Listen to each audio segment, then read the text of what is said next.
नमस्कार, बहुत बहुत स्वागत है आप सभी लोगों का आज के इस वीडियो में। भारत की राजनीति में कोई भी पार्टी जीतने के लिए किसी भी पैतरे को आजमा सकती है। कुछ पार्टियां आतंकवादियों को टिकट दे देती हैं, कुछ गैंगस्टर्स को भी उतारती हैं। यानी कि किसी भी पार्टी के जीत के समीकरण में कोई भी अपराधी व्यक्ति भी अगर बैठता है तो माननीय बना दिया जाता है। हरियाणा के चुनाव का रिजल्ट कल आया और तमाम लोग इस बात पे मंथन कर रहे हैं कि बीजेपी कैसे जीत गई। माहौल तो कांग्रेस का था, किसान, जवान, पहलवान सब कांग्रेस के साथ थे। लेकिन हुआ क्या, ये तो ठीक उल्टा हो गया। ये भी कहा जा रहा है कि ओपिनियन पोल तो 70+ सीट दिखा रही थी। कांग्रेस के प्रवक्ता टीवी डिबेट में बैठ के न्यूज चैनल्स पे यहां तक बोल रहे थे कि अगर 20 सीट से ज्यादा बीजेपी पा गई तो मेरा नाम बदल देगा।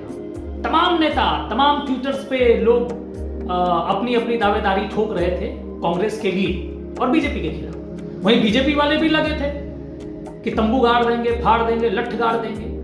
हुआ क्या, अंततोगत्वा बीजेपी जीत गई। लेकिन मुद्दा क्या है वो समझिए। मुद्दा यह है कि किसी भी पार्टी के जीत के एजेंडे में अगर कोई भी व्यक्ति, चाहे वो आपराधिक हो, बलात्कारी हो, डॉन हो, गुंडा हो, माफिया हो, उसके पास कई सारे केसेस चल रहे हों, अगर वो फिट बैठता है तो उसको टिकट दिया जाएगा या उसकी मदद ली जाएगी। आज के समय में दो बाबा जेल में हैं। एक है राम रहीम जो हरियाणा के हैं और दूसरे हैं आशाराम। आशाराम पिछले कई सालों से जेल में है और वो बेल पे बाहर भी नहीं आ पा रहे क्योंकि बेल ही नहीं मिल रही।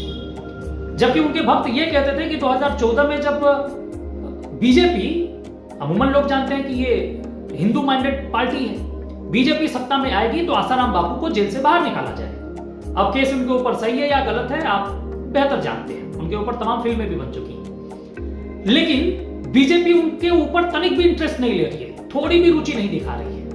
वहीं हरियाणा चुनाव के समय हरियाणा के बाबा राम रहीम, वो एक वर्सेटाइल बाबा है। वो सिंगर भी हैं, क्रिकेटर भी हैं, आर्टिस्ट भी हैं, एक्टर भी हैं, म्यूजिशियन भी हैं, कंपोजर भी हैं, लिरिसिस्ट भी हैं, वो साइंटिस्ट भी हैं। वो वर्सेटाइल है, वो कुछ भी कर सकते हैं। वो बाबा बार बार बेल पे बाहर आ रहे हैं, फिर अंदर चले जा रहे हैं। वो महीनों महीनों बाहर रहते हैं, फिर अंदर चले जाते हैं। और चुनाव के समय खास करके उनकी ये जो बाहर आने की एक्टिविटी थी वो ज्यादा बढ़ गई थी। एक तरफ आसाराम जिनको स्वास्थ्य लाभ के लिए भी बेल नहीं मिल रहा है, वहीं दूसरे तरफ राम रहीम बार बार जेल से बाहर आ रहे हैं और जेल में जा रहे हैं। ये इतना आसान तो है नहीं, बिना किसी सरकार के सहयोग के या बड़े नेता के सहयोग के या सुप्रीम कोर्ट के माननीयों के सहयोग से। क्योंकि ये बात तो आसाराम बापू के ऊपर खटक ही रही है। वो तो इनसे ज्यादा बुजुर्ग है बेचारे, उनको तो बेल नहीं मिलती है। क्यों नहीं मिलती है, मैंने शुरू में क्या बोला कि कोई भी व्यक्ति किसी भी पार्टी के राजनीतिक समीकरण में अगर जीत में वो फिट होता है तो माननीय है। बाबा जब भी जेल से बाहर आते थे वो बीजेपी के लिए काम करते थे। हो सकता है करते रहे, मैं श्योर नहीं हूं, लेकिन बार बार बीजेपी का उनके ऊपर ये पुष्प वंदन करना, ये पुष्प वर्षा करना, ये कुछ ना कुछ इंगित जरूर करता है। और बाबा की जो पकड़ है वहां के लोगों में, हरियाणा में खास करके, वो बहुत बड़ी है। आसाराम बापू के पास भी पूरे भारत में बहुत बड़ी संख्या में शिष्य हैं, लेकिन वो एक मुश्त नहीं है, वो बटे हुए हैं। लेकिन राम रहीम की जो शिष्यता है, जो चिल्हटी है, वो हरियाणा में बहुत पक्के लेवल पे है। बाबा अगर बोल देता है कि मेरी फिल्म को हिट करना है तो लोग ट्रैक्टर में, ट्रॉली में, ट्रक में भर भर के जाके बाबा की फिल्म देख रहे थे, 200-300 रुपए का टिकट लेके। बाबा मगन।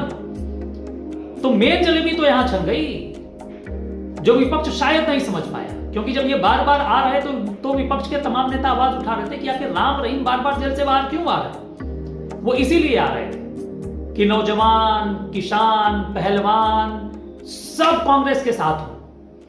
लेकिन वो शिष्य तो बाबा के हैं और बाबा ने काम कर दिया। ये हो सकता है, मैं इसका दावा नहीं कर रहा, मे भी पॉसिबल।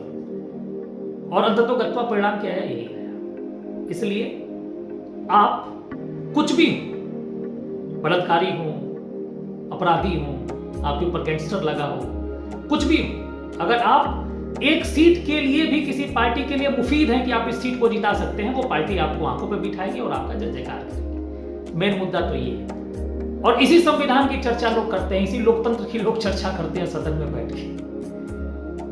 आप देखिए कि कितना दो तरफा स्टैंडर्ड चल रहा है पॉलिटिक्स में। बहरहाल आनंद लीजिए, आप अपने चट्टी चौराहे पे जाइए, जलेबी लीजिए, खाइए। आजकल तो जलेबी की डिमांड बढ़ गई। अभी मैं एक सोशल मीडिया पे पोस्ट पढ़ रहा था, तो उन्होंने लिखा था राहुल गांधी से कि अरे राहुल बाबा उठिए, अभी तो आपको झारखंड का लिट्टी चोखा भी फेमस करना है, महाराष्ट्र का बड़ा पाव भी फेमस करना है। हालांकि भारतीय जनता पार्टी के हरियाणा के जीतने की जितनी चर्चा है, उससे कहीं ज्यादा चर्चा जिलेबी की हो रही है। बहरहाल ये पॉलिटिक्स है और जिलेबी की तरह घूमी हुई है। एक आम आदमी और साधारण व्यक्ति को के लिए ये समझना बड़ा मुश्किल है, खासकर मेरे लिए तो काफी मुश्किल होता जा रहा है।